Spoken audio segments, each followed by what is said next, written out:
Boa noite, com alegria e satisfação no coração, estou mais uma vez para transmitir a palavra de Deus, a mensagem desta palavra maravilhosa. Hoje eu vou ler os versículos 6 e 7 de Filipenses, capítulo 1. Filipenses 1, versículos 6 e 7. Diz o apóstolo Paulo à igreja de Filipe: estou convencido de que aquele que começou boa obra em vocês vai completá-la até o dia de Cristo. É justo que eu assim me sinta a respeito de todos vocês, uma vez que os tenho em meu coração, pois quer nas correntes que me prendem, quer defendendo e confirmando o Evangelho, todos vocês participam comigo da graça de Deus. Amém. Palavra maravilhosa, e baseado nesta mensagem, nós vamos falar sobre a maravilhosa obra de nosso Senhor Jesus Cristo em nossa vida. A maravilhosa obra de Jesus em nós e por nós. Então nós vamos falar sobre isto.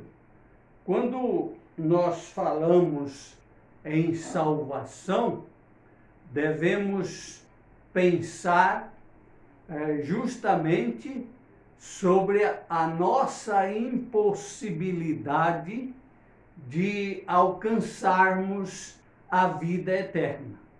Isto é evidente na palavra de Deus, mostra que nós não temos nada a oferecer a Deus e que vivemos então uma vida que não agrada a Deus. O profeta Isaías, quando fala sobre a nossa justiça, ele diz que a nossa vida, as nossas obras são como trapos de imundícias diante de Deus, não tem valor algum. Por isso Paulo declara nesse versículo 6 de Filipenses 1, que aquele que começou boa obra em vós vai aperfeiçoá-la até o dia de Cristo. Jesus Cristo veio ao mundo para resgatar as pessoas do pecado, da condenação, da escravidão, das trevas, e então fazer dessas pessoas a igreja de Deus, a igreja de Cristo, a sua igreja aqui nesse mundo. E o objetivo dele é formar e trabalhar nessa igreja, nas pessoas, para que elas adquiram dele a perfeição. Por isso que nós podemos ver em Efésios 5, 26b e 27, 25b a 27, então nós podemos ver que Cristo amou a sua igreja e a si mesmo se entregou por ela, diz o apóstolo Paulo, para que a santificasse, essa igreja, tendo-a purificado por meio da lavagem de água pela palavra, pela sua palavra, para apresentar a si mesmo essa igreja como igreja gloriosa, sem mácula, nem ruga, nem coisa semelhante, porém santa e sem defeito. Então Jesus, ele veio para resgatar as pessoas, colocá-las na sua igreja e trabalhando nessas igrejas, nessas pessoas que estão na sua igreja, aperfeiçoando para o grande dia do encontro da igreja com o noivo que é Jesus Cristo. Por isso é maravilhoso a gente observar como começa a salvação, como continua a salvação e como Deus trabalha em nós, por nós e em nós, para que nós sejamos então perfeitos diante dele. Primeiro ponto que nós destacamos nesta obra de Deus em nós, Jesus, quando estava prestes a ir para os céus e a ser crucificado e depois ressuscitar e voltar para os céus, ele disse que era preciso que ele fosse, porque o Espírito Santo precisava vir. E uma das missões que Jesus fala que o Espírito Santo faria então nesse mundo era justamente convencer o pecador do seu pecado, da sua condição degradante e da condenação que estava ou que está por vir na vida do pecador. Então, Jesus teve essa preocupação de dizer, olha, quando o Espírito Santo vier, então ele vai convencer o homem do pecado, da justiça e do juízo. É Deus trabalhando no homem. O próprio Jesus disse, ninguém pode vir a mim se o Pai não me enviar, não me der essa pessoa. Então é a obra de Deus sendo começada na vida do pecador. E o Espírito Santo, então, ele veio com esta missão. Por isso que Jesus disse, quando ele vier, ele vai convencer as pessoas da situação de condenação, da situação do pecado na vida das pessoas, e elas vão então levadas, motivadas pelo o Espírito Santo, ele vai mostrar que há uma condenação à vista se eles não aceitarem Cristo, e essas pessoas vão se render ao Senhor. Então, o Espírito Santo faz então a primeira obra no nosso coração.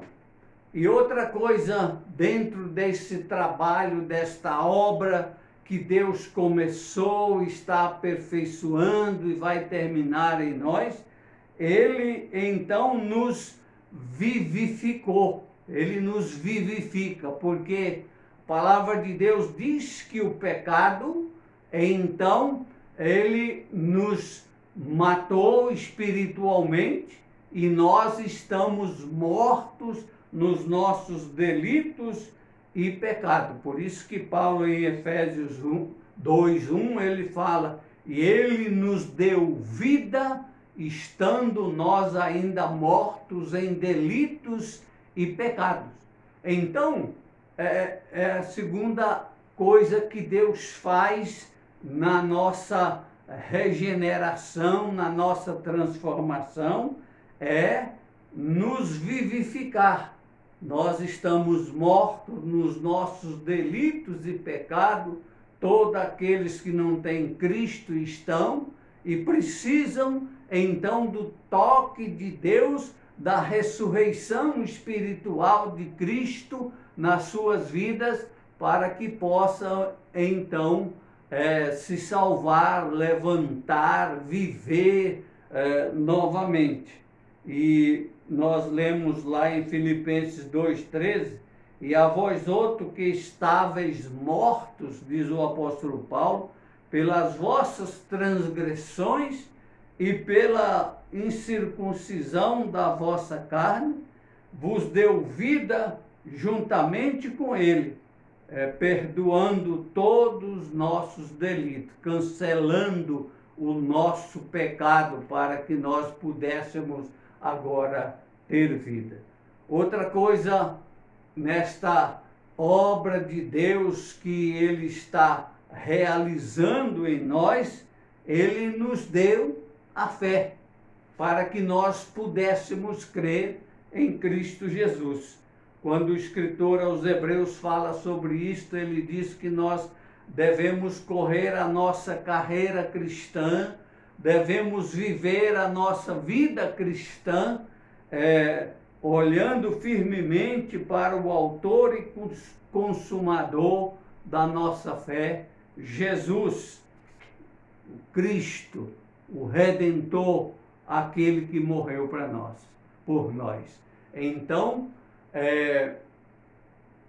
olhando para Cristo, o autor e consumador da nossa fé.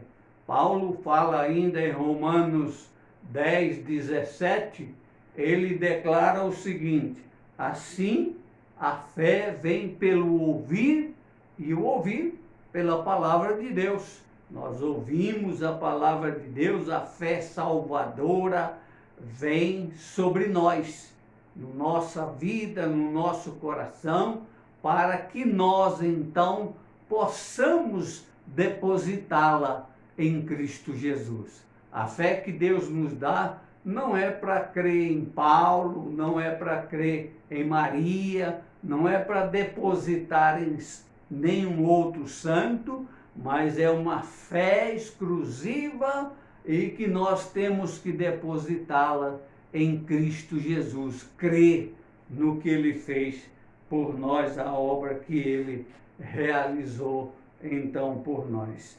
E em quarto lugar, a quarta ação de Deus na realização desta obra maravilhosa que Ele está aperfeiçoando em nós até o dia de Cristo, Ele nos gerou de novo. Nós já falamos que estávamos mortos e nós éramos então pecadores, indignos, vida depravada, vida que não agrada a Deus, vida que realmente é vivida de forma contrária ao projeto, ao propósito de Deus na nossa vida. Então nós recebemos dele, pelo seu poder, um novo nascimento. É por isso que Paulo fala que aquele que está em Cristo, nova criatura é, as coisas velhas passaram e eis que tudo se fez novo. Tudo se tornou novo na nossa vida no momento em que nós aceitamos Jesus Cristo, fomos alcançados por Cristo, fomos recebidos por Cristo e então passamos a ser novas criaturas diante de Deus. Em Efésios 4:24 nós lemos: e vos revistais do novo homem, criado segundo Deus em justiça e retidão, procedente da verdade. Nova pessoa, nova criatura somos nós, e isto é uma obra de Deus em nós. Ele realiza essa obra. Paulo fala ainda em Gálatas 6,15, pois nem a circuncisão é coisa alguma, nem a incircuncisão, mas o ser nova criatura, isso que importa para Deus, isso que é importante na vida cristã, é o ser uma nova criatura. Em quinto lugar, quinta verdade desta obra que está sendo feita, que foi começada, está sendo realizada por Deus em nós, ele implantou sua palavra no nosso coração.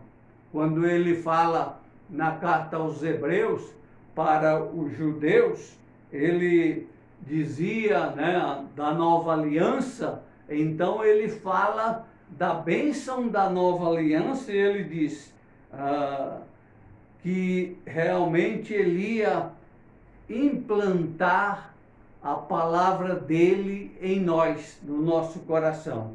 Nós vemos isto lá em Tiago 1:21 também. Portanto, despojando-vos de toda impureza e acúmulo de maldade, acolhei com mansidão a palavra em vós implantada, palavra de Deus, a qual é poderosa para salvar vossa alma.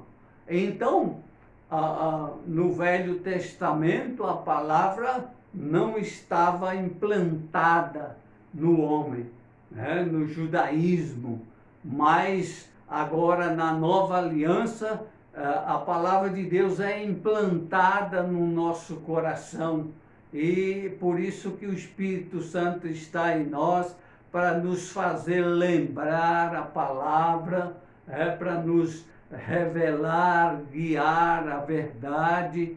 Então, nós temos em nós a palavra implantada. Em Hebreus 8:10, nós lemos, a lei foi imprimida, né, a palavra de Deus foi imprimida na mente e inscrita no nosso coração. Foi imprimida na nossa mente e inscrita no nosso coração por Deus na nova aliança. Nós podemos ver também que o nosso corpo, nós podemos ver, então, em sexto lugar, né, que nós fomos selados com o Espírito Santo de Deus. A vida cristã, ser conduzida por nós mesmos, é algo impossível. Nós somos frágeis, limitados, nós somos fracos e pecadores, indignos. Então, o Espírito Santo, Deus nos selou com o seu Espírito Santo, colocou o seu Espírito em nós, como também propriedade de Deus, dizendo, olha, vocês agora me pertencem, vocês minha propriedade, e vocês por isso vão ser ajudados pelo Espírito Santo para que vocês possam cumprir o propósito de vocês como minha propriedade. E então nós somos selados com o Espírito Santo da promessa. Paulo diz isto lá em Efésios 1:13, ele disse, em quem também vós, depois que ouviste a palavra da verdade, o evangelho da vossa salvação, e tendo nele crido, foste selado com o Espírito Santo da promessa. Então, podemos ver que a partir desse momento, temos que entender alguns pontos importantes sobre isto, sobre o selo do Espírito Santo, sobre a dádiva do Espírito Santo nas nossas vidas.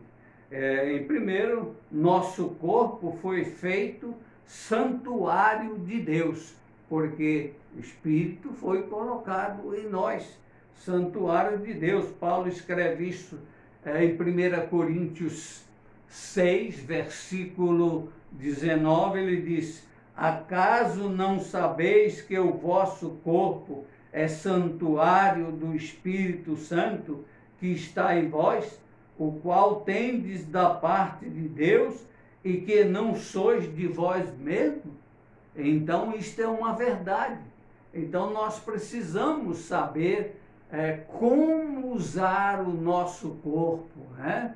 de que modo devemos usar, o que fazer do nosso corpo, porque ele é o santuário do Espírito Santo. As pessoas, às vezes, vivem maculando o seu corpo no pecado, mas não entende essa verdade. Meu corpo pertence ao Senhor, porque é o templo do Espírito Santo.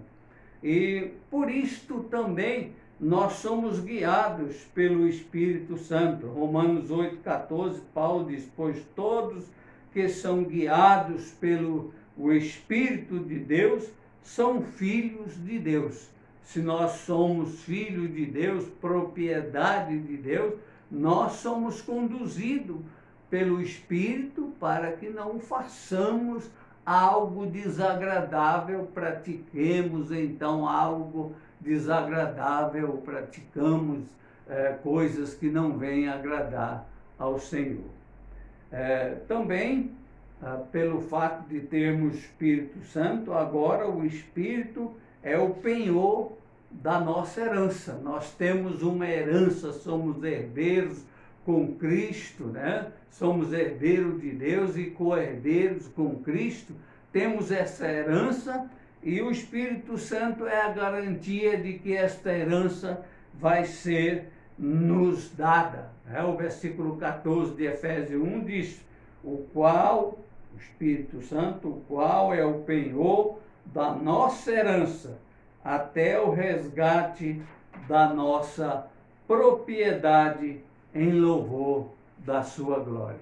Então nós temos o Espírito, nosso corpo é o templo dele e ele também é o penhor, a garantia da nossa herança que Deus deu para provar que a nossa herança nos céus é uma verdade indiscutível, porque é a verdade de Deus, absoluta de Deus. Em sétimo lugar, 7 bênçãos que Deus nos concede nesta ação, né, na obra que Ele está realizando em nós, Ele nos justificou. Justificou. Esta é uma palavra maravilhosa do Evangelho, né? Justificados. Quer dizer, Deus declarou que nós não devemos nada, que o nosso pecado foi cancelado. É mais ou menos, Paulo escreve aos Romanos, que nós fizemos uma troca pela fé em Cristo, então Cristo assumiu os nossos pecados e nos deu os seus méritos para a nossa vida, né? E agora, diante de Deus, quando Deus nos olha, Ele não vê os nossos pecados, mas vê a obra que Cristo fez em nós. Nós fomos declarados justos pela fé em Cristo Jesus. Nós lemos isso em Romanos 8:33. Quem tentará acusação contra os escolhidos de Deus, é Deus quem os justifica. Ninguém mais pode acusar os escolhidos, justificados de Deus. Romanos 5:1, Paulo diz: justificado, pois, mediante a fé, agora temos paz com Deus por meio de nosso Senhor Jesus Cristo. Não há algo mais, vamos dizer, extraordinário do que isto na nossa vida, ter paz com Deus e paz com Jesus Cristo, porque nós somos justificados pela fé em Cristo Jesus. E nós podemos ver que em Atos 13:39, e por meio dele, todo o que crê é justificado, de todas as coisas das quais vós não pudestes ser justificado pela lei de Moisés. Então, pela fé em Cristo, nós somos justificados. O profeta Isaías, quando fala a respeito da obra de Cristo, daquilo que Cristo sentia ao realizar o cancelamento do pecado da nossa vida, lá na cruz do Calvário, quando morreu, ele fala o seguinte, Isaías 53:11, ele verá o fruto do penoso trabalho de sua alma, do seu sacrifício, e ficará satisfeito. O meu servo, o justo, com o seu conhecimento, justificará muito, porque a sua iniquidade, ou a iniquidade dele, levará sobre si na cruz do Calvário. Fomos justificados por Deus, nada devemos. Concluindo então, essa obra vai ser completada um dia, quando Cristo voltar. Por isso, quando nós olhamos para a Bíblia falando sobre salvação, podemos ver 3 tempos do verbo salvar, né? Salvação em 3 tempos, passado, presente e futuro. Nós lemos isto aqui em 1 Coríntios 1,18, diz, certamente a palavra da cruz é loucura para os que perecem, mas para nós que fomos salvos, passado, dia que cremos em Cristo, fomos salvos da condenação do pecado. É o poder de Deus, então, para aqueles que foram salvos, a palavra da cruz. E também nós podemos ver que o tempo presente da salvação na nossa vida. Filipenses 2,12, assim, pois, amado meus, como sempre obedeceste, não só na minha presença, porém, muito mais agora na minha ausência, desenvolvei a vossa salvação com temor e tremor. Então, o desenvolver a salvação significa colocar a nossa vida num processo de santidade, de obediência, de dedicação, de consagração a Deus. Quer dizer, isso nós fazemos todos os dias, então é o tempo presente da nossa salvação, a salvação do domínio do pecado na nossa vida. E, por último, o tempo futuro da salvação, aquilo que ainda vai acontecer, aquilo que Paulo diz, né? Ele vai aperfeiçoar esta salvação até o dia de Cristo. Então, nós lemos isso em Romanos 13:11, e digo isto a vós outros, que é tempo, né? Já é hora de despertardes do sono, porque a nossa salvação está agora mais perto do que quando no princípio cremos. Quer dizer, Paulo está falando, Cristo vai voltar e a nossa salvação, a concretização desta salvação está para acontecer, está mais perto de nós do que quando aceitamos Cristo, do que quando nos convertemos. Ele está falando então do dia em que nós formos levados para a presença do Senhor. Receberemos um novo corpo, um corpo semelhante a Deus, a Jesus. Por isso que João fala, meus amados irmãos, nós não sabemos o que seremos, mas de uma coisa nós sabemos, que quando Ele vier, nós seremos semelhantes a Ele. O objetivo de Cristo é aperfeiçoar a nossa vida, nos fazer santo, irrepreensível, sem mancha, sem ruga, espiritualmente falando, para que nós possamos encontrá-lo no céu. E a salvação, então, será concretizada, será eternizada na nossa vida. Que Deus nos abençoe nesse momento. Amém.